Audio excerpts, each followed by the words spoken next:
Information regarding Space Camp. The teachers that are going are Mr. Muhammad Adli, myself, Brett Costin, Rachel Haddad, Anne Hitchman, Rob Kitcher, Mrs. Kay Mitchell and Rekha Singhal. The itinerary. Departure time is 10:30 p.m. on the 6th of May, Doha Airport, Economy Terminal. Flight will be leaving at about 1:15. We're flying Turkish Airways both from Qatar and in Turkey due to Qatar Airways not being able to connect the flights correctly, so they put us through Turkish all the way. Staff will be at the airport at 10 p.m, so please do not drop your child off earlier than that. Itinerary is a rotational itinerary. The groups in Space Camp will be working on a rotational thing, so some students will be working on one area while others will be working in some other activity.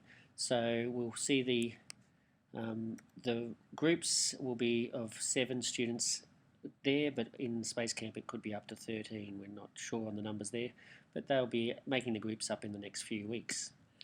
The daily plan, basically, if you see, we arrive in Izmir about 10 a.m, arrive at camp. The registration takes place where the students hand their money over to get a card replaced for the money, so their money is then secure, and then the program orientation will begin. You can see the different activities: balloon construction, crew systems and ISS, different activities that each group will be doing. As you see in the other days, the next day they wake up at about 7 a.m, or of course earlier if they're participating in prayer. They then have breakfast and then begin the activities for the day. If you look at the lights out time, it's 11 p.m, so it's a big day and students will be very tired by the end. The next day is very similar, where they work on through to 11 p.m. There is some team time activities that teachers will be organising. Mr. Kitcher is organising them, where the students will be doing some different activities to bond themselves as a group and just to enjoy life. On day 4, we've finished the final day at Space Camp completing all the activities, and so each group then would have completed every one of the activities that are available. The next day, on day 5, that's when we wake up. We go to Izmir. We go on the tour to Ephesus, where they visit Ephesus, the ruins of Roman Empire, and check out the different places where Julius Caesar and Mark Antony and Cleopatra visited. They also visit the Virgin Mary House, which is honoured both in the Islamic and Christian world, and the return to Space Camp after a tour around Ephesus.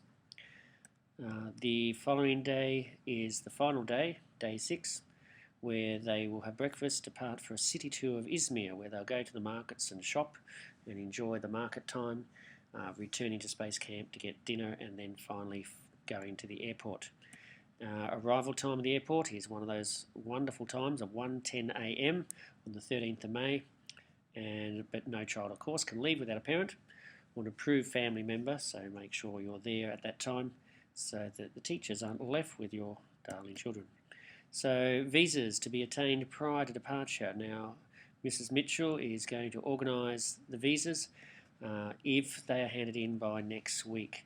So the information that needs to be handed in by then is responsible for passport, a copy of the info page of the passport, a letter of parents' consent, which you've already signed and we have, so you do not have to worry about that, but important to have a copy of the parents' Qatar ID.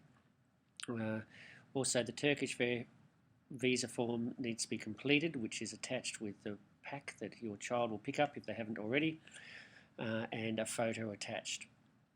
For British citizens, it will be 355 Rial, Canadian 235, Qatar 220, Bangladesh, Indian, Pakistan, Filipino, American and Palestinian at 215. No visas are required for Jordanian, Syrian, Lebanese, German, Malaysian or diplomatic green passport holders. The copy of an air ticket to the student's name is needed, but we have that as well, and a letter from Space Camp inviting students to come. Space Camp forms to be filled out and returned by the end of the week. After the visa as well there is a docs section, which is the medical section, must be completed for all participants in all activities. So to participate in the activities, the students need to have the doctor's section filled out and stamped by the doctor. It cannot be stamped by a nurse, has to be a medical MD doctor. Medication must be in the original containers you've taken, so please remember that medication must be in original containers. The nurse will not administer medicine that is not in its original container for obvious reasons, which is very clear. 20 kilos is the bag limit. Students will be handing their own bags at all times. They have to get them off the bag rack, and they have to drag them around with them and put them on the bus. So 20 kilos is the flight limit for economy class, but also what is practical for them to carry. Expensive items like laptops, phones, extra, are not recommended. If you're taking a phone, which they may do, there is only minimal charge in stations available, so they have to have probably an older phone with that doesn't need charging every day. And also the fact that things are not secure. They can lock them in the case, which is reasonably secure, but we cannot guarantee them. Laptops are not advised because they just too difficult in the confined spaces to keep safe, and other schools do use their facilities at different times, so you cannot leave things lying around like they do at school here. So therefore there's a risk that they may be stolen or lost. It is not practical in the dormitories to recharge a large number of items, and there is not enough power outlets. Wiki page, the information will be available on the wiki page during the camp, and so you'll see a blog go up on the wiki page and a link to photos, which could be on Picasso or other hosting sites, where you'll be able to log in and check out your students' photos or your child's photos for the time they're there. So hopefully we'll be able to get lots of interesting and wonderful photos, and you'll feel part of what the children are doing at Space Camp. So again, that is the link to the Photoshop and the blog. So if you were not able to come to the meeting, you'll need your child to get the forms, fill out the visa form. If you want Mrs. Mitchell to take the visa and organise that for you, you need to put money in the envelope and fill out the form and give all the relevant details, which you'll find on the wiki as well. Thank you.